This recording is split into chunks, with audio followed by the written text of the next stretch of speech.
11장 1절부터 11절입니다. 한 절씩 교독하겠습니다.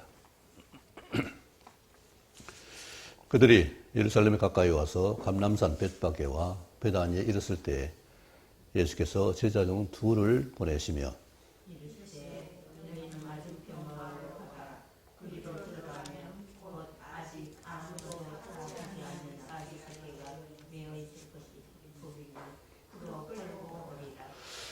만일 누가 너희에게 왜 이렇게 하느냐 묻거든 주가 쓰시겠다 하라. 그리하면 즉시 이리로 보내리라 하시니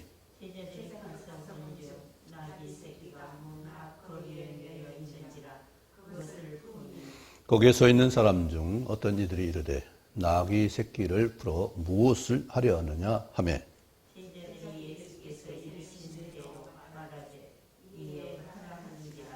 나귀 새끼를 예수께로 끌고 와서 자기들의 겉옷을 그 위에 얹어 놓으심에 예수께서 다시니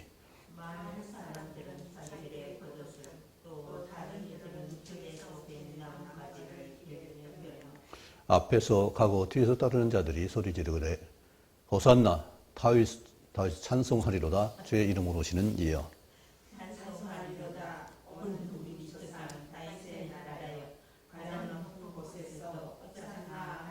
같이요. 예수께서 예루살렘에 이르러 성전에 들어가사 모든 것을 둘러보시고 때가 이미 저물매 12 제자를 데리시고 베다니에 나가시니라. 아멘.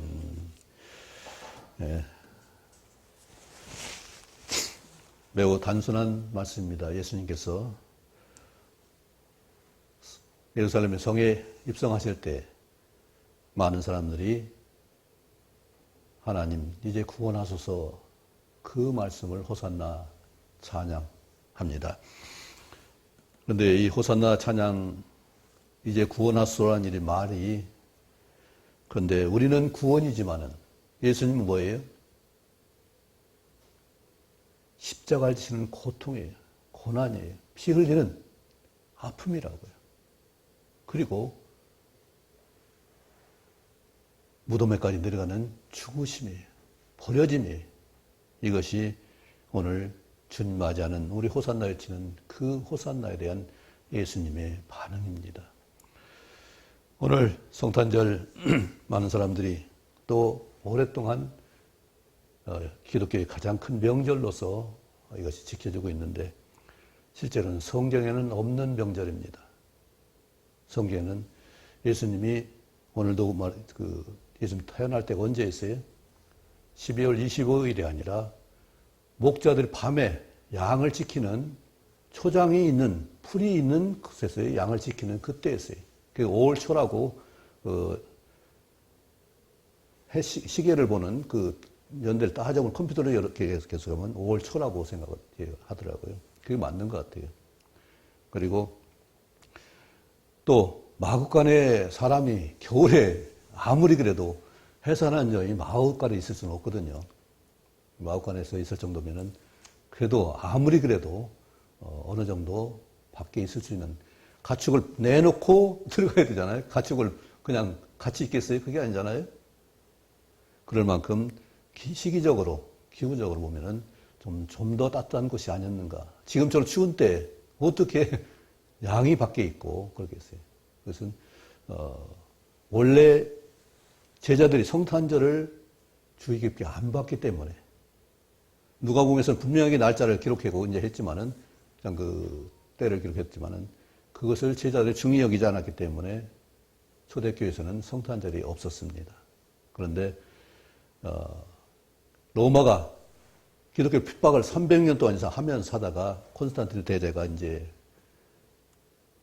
그 기독교를 공인하면서 그 뒤에 황제가 이 국교로 인정을 했어요. 그래서 그때부터 이 성탄절을 했는데 성탄절이 태양절이 즉 동지 우리 하죠.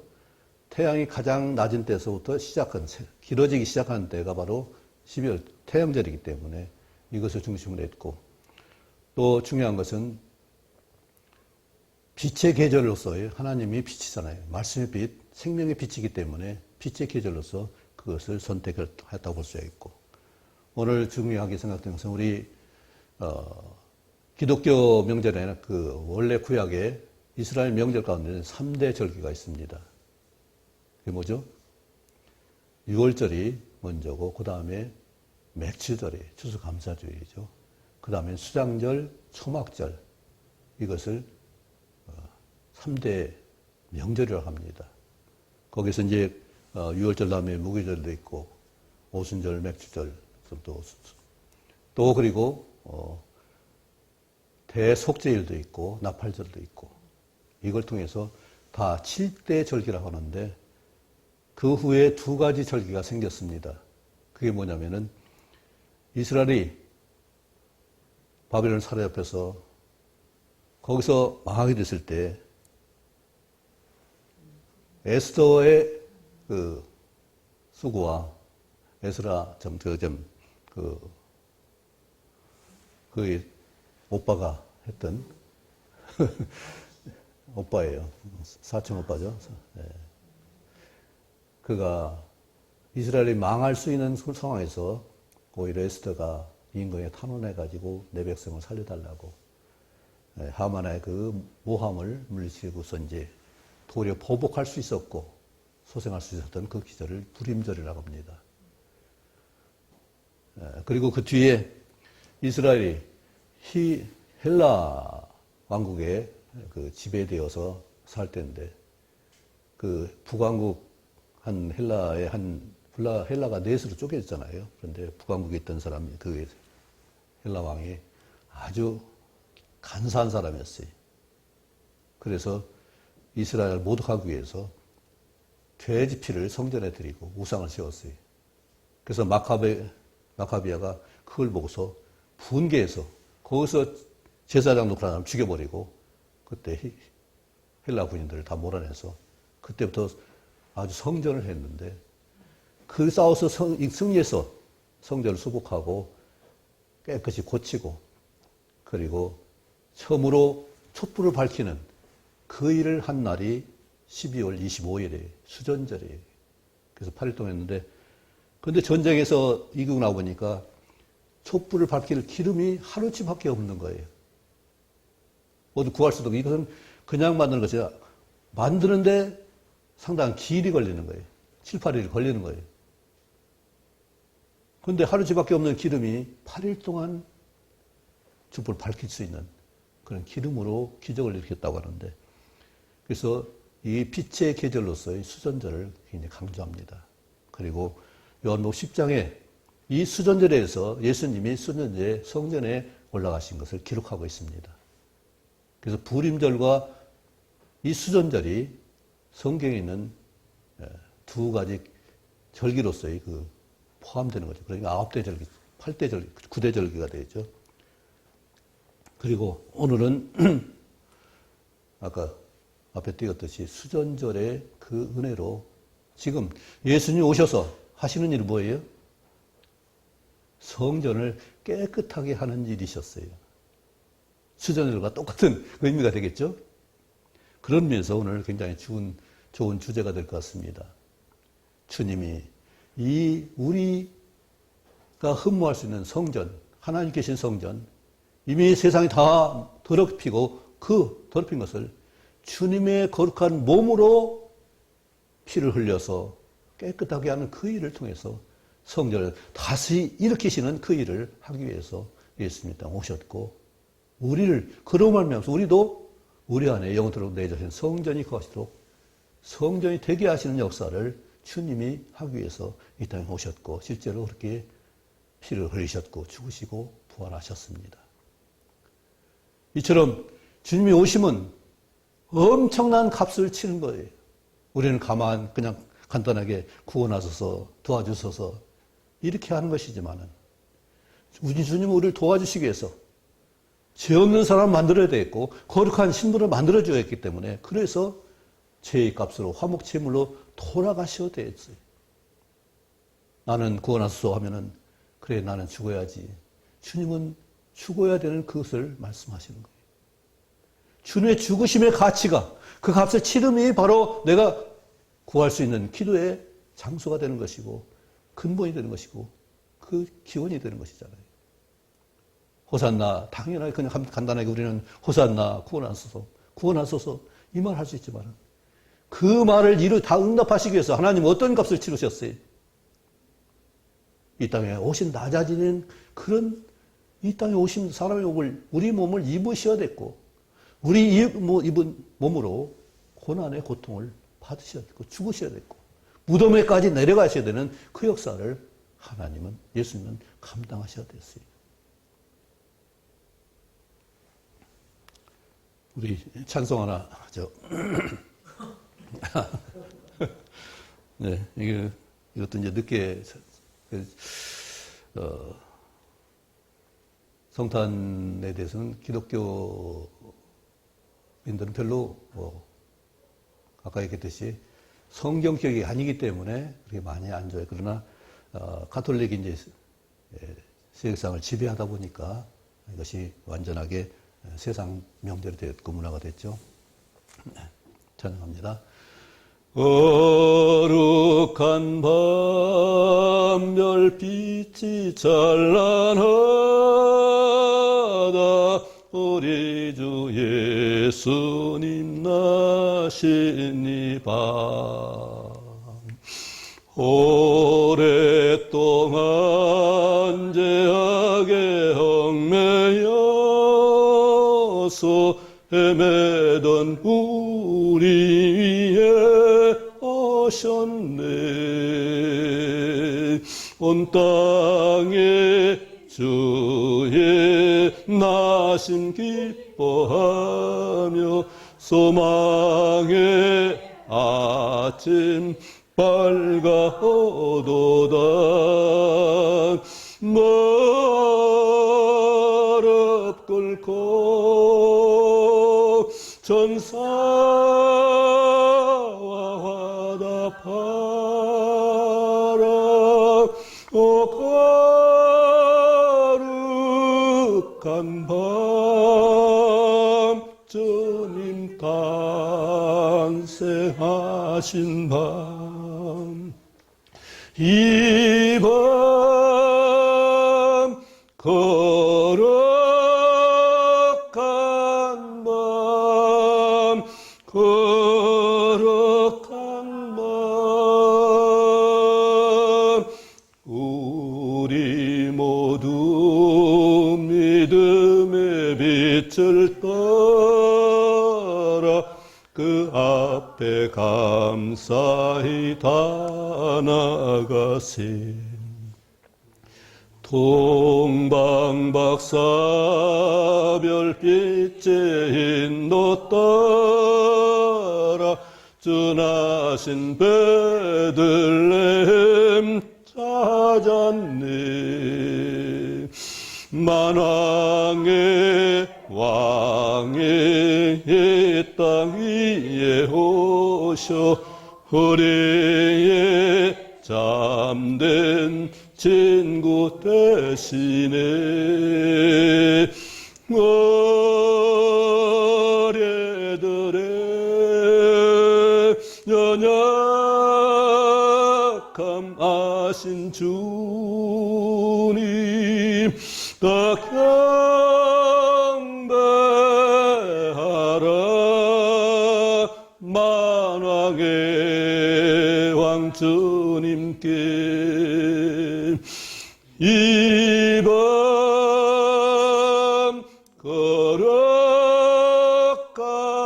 밤 거룩한 밤 주의 뜻은 사랑과 평화로다. 우리도 서로를 사랑하세. 주님께서 사슬을 끊으시니 이 땅의 억눌림이 사라져 기쁨의 찬송 함께 부르면서 주님의 이름 높이 기리세 저 예수님 그 이름 영원하리 다 선포하세 주님 크신 능력을 예밤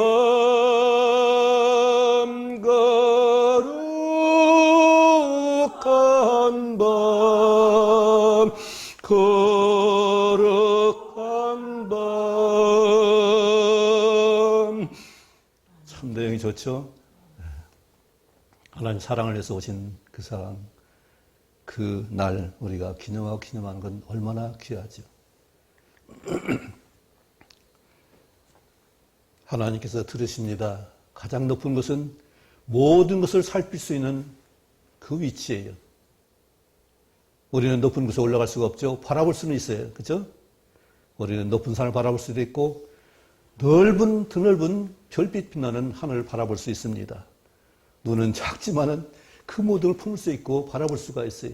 하나님의 놀라운 권능이고 하나님의 섭리인 것을 봅니다. 우리도 높은 걸 바라보는 것은 하나님을 바라보고 호산나 찬양할 수 있기 원합니다. 하나님을 향해서 내가 구원을 부르짖을 바랍니다. 사람이 아니라 환경이 아니라 어떤 소유물이 아니라 하나님을 향해서 고개를 들고 예수님도 기도하실 때 고개를 우러러 하늘 우러러보시고 기도하셨어요. 우리가 고개 숙이면 숙이는 것도 있지만은 엘리야는 무릎에 고개를 묻고 기도했지만은 우리는 또 그렇게 할 수 있지만은 그러나 또 하늘 우러러 기도할 수 있는 그 은혜가 되길 바랍니다. 저 높은 곳을 바라보면서 하나님의 계속 곳을 향해서 기도할 수 있고 구원을 잊을 수 있기 바랍니다. 그리고 그 구원은 그냥 되는 것이 아니라 얼마나 큰 엄청난 값을 치르셨는지를 생각하는 그 기도가 되길 바랍니다. 그렇다면 내가 순종을 어떻게 해야 돼? 내 스스로 내 생각으로 하는 것이 아니라 말씀대로 성령께서 증거하시고 깨우치시고 인도하시는 대로 우리가 순종할 수 있기 바랍니다. 그래야 그것이 쉬워져요. 그래야 짐을 질 수가 있어요. 그래야 내가 자유롭게 말씀을 순종할 수 있습니다. 내 의지로 하면은 지치고 힘들어져요.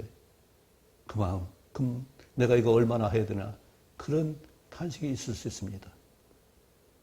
그러나 하나님께서 나를 도우시면 내 안에 든 성령께서 나를 충만히 감동하고 역사하시면 그것이 자유로울 수 있습니다. 그것이 힘들지 않고 그것이 놀랍게 역사할 수도 있습니다. 예수님이 이제 예루살렘에 입성하시는데 마태, 마가, 누가복음은 갈릴리 사역과 예루살렘 수역 두 나눠서 전기와 후기로 말합니다. 그런데 요한복음은 이것을 세 분기로 나눠서 말씀해요. 그래서 처음에 유월절 그 나중에 말이고 그리고 초막절에 가고 또 수전절에 가고 이런 그 절기마다 예수님께서는 올라간 것을 말하고 있어요. 그런데 오늘 특별히 주님께서 하신 것은 유월절 양으로서 가시는 그 길입니다. 그런데 그 길까지도 그냥 자기 영광을 나타내는 것이 아니라 나귀 새끼를 풀어 끌고 오라고 합니다. 우리도 이 명령을 받을 수 있기 바랍니다. 내가 메인 곳에서 풀어져서 주님께로 나아갈 수 있는 이 부름에 응답할 수 있기 원합니다. 그리고 아무도 타보지 않은 나귀 새끼. 내 것을 모든 걸 다 버리고 오직 주님만을 태울 수 있는 그런 순수한 순전한 어린아이 같은 그런 심령으로 주님 앞에 갈 수 있길 바랍니다. 그렇다면 주님께서는 정말 그 외에 나를 다시고 나를 짐짓어 부리는 것이 아니라 나의 힘을 기르고 나의 영광을 위해서 타시는 것이지 주님이 내 위에 타고서 어떤 자랑하기가 아니잖아요. 나귀 타시고 무슨 자랑하겠어요? 나귀는 짐 싣는 것이지 짐을 끄는 짐승이고 짐을 싣는 짐승이에요. 그렇다면 나귀는 사람을 태운 것이 아니라 짐을 싣는 거나 마찬가지. 그처럼 주님께서는 낮아진 짐으로 우리와 함께 하십니다.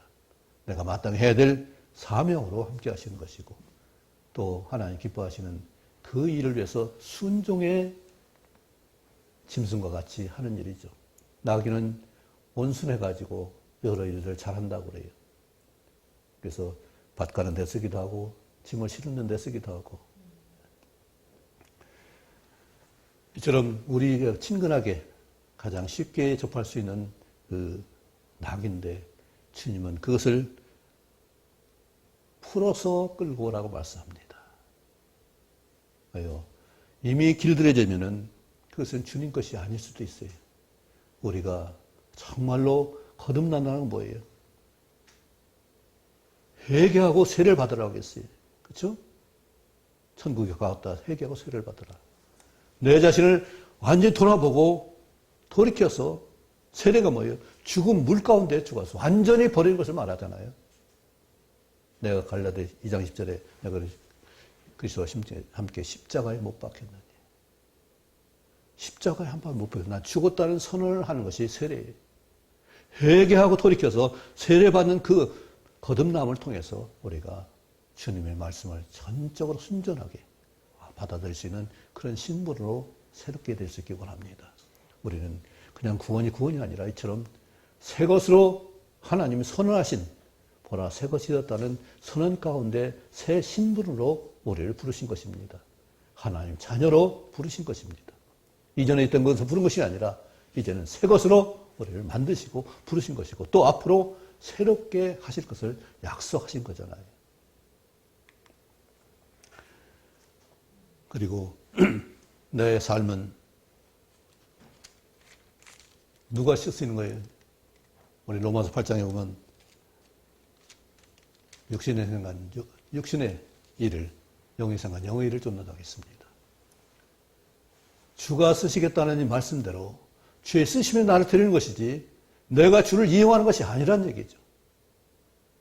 나귀가 주님을 태우는 것이지 주님이 나귀를 메고 가는 것이 아니라는 사실이. 우리가 하나님을 이용하는 사람들이 상당히 많습니다. 예수 그리스도 이름을 도용하는 사람들이 많이 있습니다. 하나님의 영광을 훔치는 사람들 많이 있어요. 그래서 주님께서 뭐라고 하셔요? 나는 너희를 도무지 모른다고 했어요. 그냥 모르는 것이 아니라 전혀 모른다. 너 뭐? 도무지 모른다고 말씀하셔요. 주여 주여 내가 얼마나 주의 이름으로 큰 기적을 했습니다 했는데 도무지 너를 모르겠어. 불법을 행하는 자들아.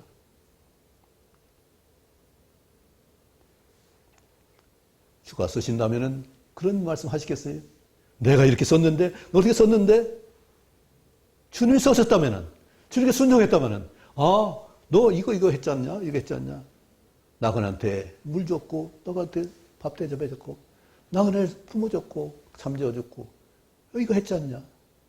그런데 실제로 그 한 사람들은 그거 몰라. 내가 언제 그렇게 했어요? 이렇게 전혀 의식도 못한 상태에서 주님이 쓰시는 역사를 했다는 얘기. 주님이 쓰시는 그 감동이 놀랍게 역사하길 바랍니다. 정말로 우리 가운데 주님이 쓰시는 역사가 있다면 얼마나 감사할 일이에요. 나 같은 사람이 내가 어떻게 주님을 만나서 주님의 그 영광을 나눌 수 있고 함께 할 수 있고 그렇게 또 성장해 갈 수 있고 이것이 얼마나 감사한지. 한 번도 정말 하나님이 아니라 이 말씀 안 하신 것 같아요.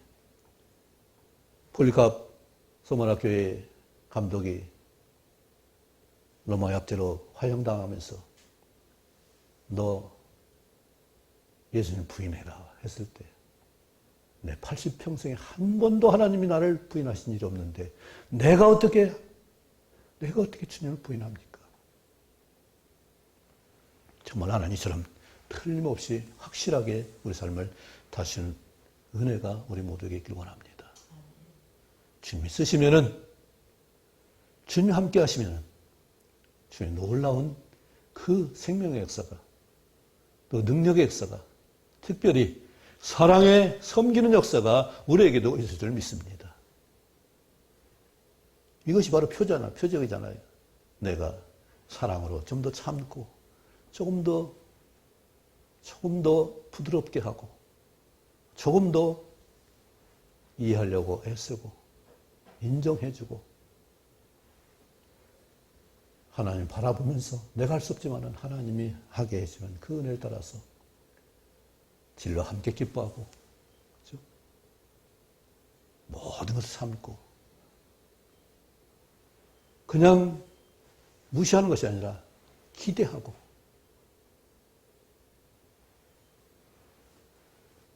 견딜 수 있는 놀라운 승리의 삶을 살 수 있게 하시는 믿습니다.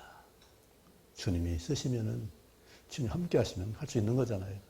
내 생각은 도저히 이해가 안 되고 어떻게 저럴 수 있냐 그렇게 할 수 있지만 세상 보세요. 어떻게 저렇게 사는지 이해가 안 되잖아요. 조금만 이해하고 서로 협력하고 서로 같이 하면은 이 나라가 얼마나 살기 좋은 나라가 되겠어요. 물론 세상이니까 그럴 수 없겠지만은 우리 믿는 자들이라도 마음을 같이 함께 협력해서 좀 더 좋은 것을 만들어 나가고 좀 더 교회가 아름답게 된다면은 세상이 흠모하지 않겠어요? 그들보다 100배, 1000배 나은 귀한 삶을 우리가 살 수 있다면은 그들이 함부로 하겠어요? 지극히 높은 곳에 계신 하나님이 우리신 말씀인데 틀림없이 성취될 하나님의 영광을 위한 말씀인데 그리고 내가 최고로 성장할 수 있는 능력의 말씀인데 그 말씀이 내 삶에 됐다면 세상에서 어떻게 우리가 살겠어요? 여기 오지 말라고 해도 아마 문이 미어지게 들어올 거예요. 아, 이제 찼어요. 그만해요. 그래도 물러와서 하나님이 이처럼 우리를 쓰신다면 정말 놀라운 역사가 일어날 줄 믿습니다.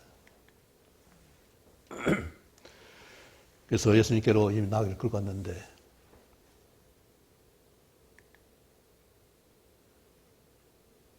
주님이 쓰시는 이 일은 바로 아까도 얘기했지만은 죽으시러 가시는 일이에요. 그 앞에는 영광스러운 호산나 어린이로 찬양했지만은 그것은 주님의 죽음을 요구하는 말일 수도 있어요. 그렇죠? 우리 아무렇게 생각지 않는 그 말이라도 부모에게 우리가 과거에 어렸을 때 그래서 엄마 밥 줘 할 수도 있고 엄마 이것 줘 저것 줘 이거 사줘 했을 수도 있잖아요. 아무렇지 않지만은 엄마는 그것이 얼마나 큰 짐이 되었을지 모른다고요. 저희 어머니는 우리 배골치 않기 위해서 참 수고를 많이 했어요. 그래서 죽을 먹어도 2그릇씩 먹었고 항상 넉넉하게 했어요. 모자라서 못 먹다는 그것을 않도록 넉넉히 했어요. 비록 죽을 수더라도 그렇게 했어요. 그래서 엄마가 참지 못하는 것 배고른 거예요. 내가 어디 가서 못 먹으면 야단을 했어요. 아파도 먹어야 됐어요. 밥 먹기 싫을 때가 있죠. 밥맛이 없을 때도 있잖아요. 매를 맞아가면 먹었어요. 울면 먹었어요. 지금 어머니는 나의 건강을 위해서 그렇게 엄하게 하셨어요. 우리 아는 얘기일 겁니다. 어떤 남매가 있었는데 그 오빠가 너무 큰 상처를 입어서 피를 많이 흘렸어요. 그런데 이 같은 피가 쉽지 않잖아요. 그래서 마침 여동생의 피가 오빠의 피와 같아서 아빠가 묻습니다. 얘야, 오빠의 피 좀 나눠줄래? 오빠가 지금 막 피를 쏟아서 수혈을 해야 되는데 피가 모자란다는데 내가 좀 도와줄래? 이 아이가 끄덕끄덕합니다. 그래서 침대 붙여놓고 수혈을 하는데 이 여자아이가 아빠에게 물어요. 아빠 나 언제 죽어?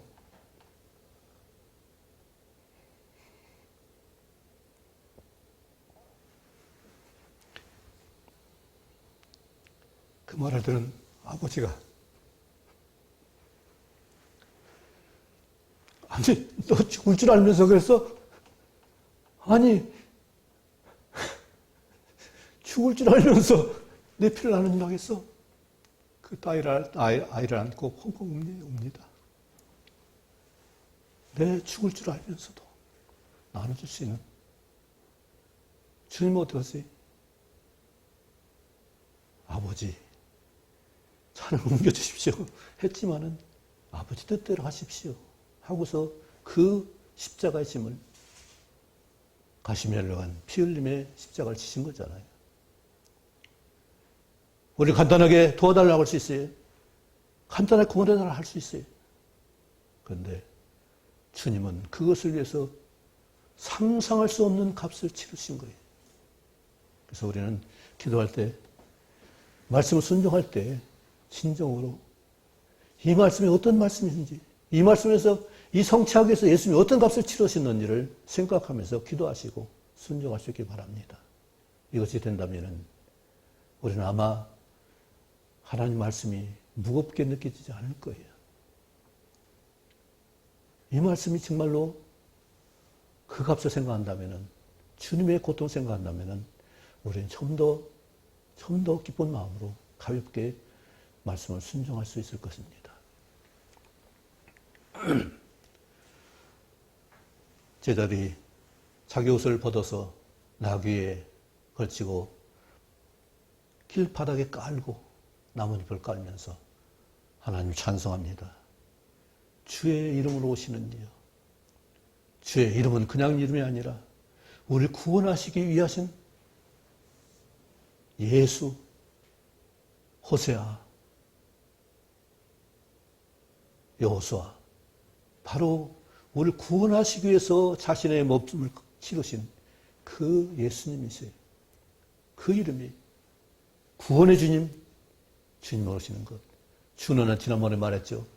주는 주인이 아니라 나를 최고로 잘 섬겨주시고 최고로 이끌어주시는 분이시지 지배하시는 분이 아니라는 사실이에요. 가장 높은, 가장 최고의 것을 우리에게 주시기 위해서는 선물해 주신 주님이시지 날 소유하시는 주님이 아니라는 얘기예요. 그래서 그 선물 받지 않으면 하나님은 버리십니다. 유기하셔요. 우리가 그 모든 걸 받을 수 있는 그런 주님으로의 고백과 순종의 그 고백과 다짐이 있기를 원합니다. 그래서 진정으로 우리와 함께 하시는 하나님의 말씀과 내 안에서 영원토록 거주하시는 하나님의 성령으로 말미암아서 우리 삶이 앞으로 놀랍게 진정으로 가장 높은 것에서 호산나할 수 있는 그런 부르짖음과 또 고백과 또 기도가 될 수 있기 원합니다.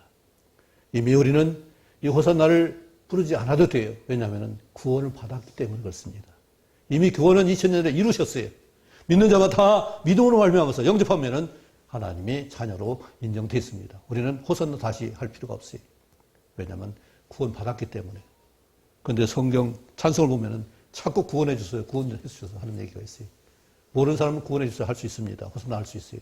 그러나 우리는 이제는 구원을 내 삶 가운데 어떻게 이룰 것인가를 위해서 기도하시기 바랍니다. 그렇죠? 구원 받았으면은 하나님 자녀면 자녀답게 살 수 있어야 되잖아요. 내 힘으로 안 되니까 성령님 도와주세요. 말씀이 이렇게 보장했으니까 이렇게 성취해 주세요. 그렇게 믿음으로 확실하게 우리는 확신하면서 기도할 수 있고 또 그렇게 순종할 수 있기 원합니다. 우리가 청정할 수 있다면, 말씀 그대로 받을 수 있다면, 청이란 말을 찾아보니까 얇은 막이에요. 귀청, 귀 속에 있는 얇은 막이 있죠. 귀청, 목청, 목에서도 성대가 있습니다. 얇은 막이에요. 이것도 두꺼운 게 아니죠. 이것이 울릴 수 있죠. 아주 작은 소리에도 울리는 것이 얇은 막이잖아요. 우리가 힘이 없으면 어떻게 휘청휘청하죠? 흔들리죠? 여림은 그렇잖아요.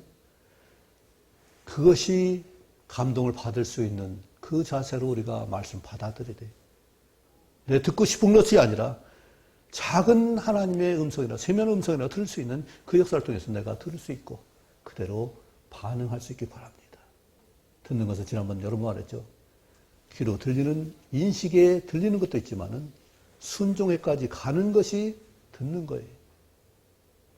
그러면 우리는 진정으로 들음의 순종의 그 길까지 믿음이 역사하기를 원합니다. 우리 아는 지식이 성경 말씀이 실제로 내 삶의 발걸음이 되어서 등불이 되어서 실제로 역사가 일어나기를 원합니다. 크리스마스를 기념하는 오늘 수전절에 성전을 새롭게 하는 고치는 그런 기념의 날에 하나의 성령의 등불이 우리에게 정말로 밝혀지는 환하게 밝혀지는 그 역사가 있기를 원합니다. 하나님이 우리와 함께 하십니다. 그리고 나를 도우십니다. 이미 도우셨습니다. 앞으로도 끝까지 주님 변하실 때까지 우리 들어서 낮은 몸이 주님의 형체까지 변화되는 역사까지 하나님께서 분명히 하실 것이고 천국에서 7배나 밝은 빛 가운데서 우리 하나님 직접 볼 수 있는 성전 안에서 사는 그 놀라운 역사가 있을 줄 믿습니다. 약속하셨습니다. 그걸 위해서 우리가 이 땅의 삶 동안에 정말로 귀하게 준비할 수 있기 바랍니다. 순간순간이 또 만남이 참으로 소중하게 복되게 우리의 은혜가 될 줄 믿습니다. 하나님 함께 하시므로 이 연말이 복되게 되기를 원합니다. 기도하겠습니다.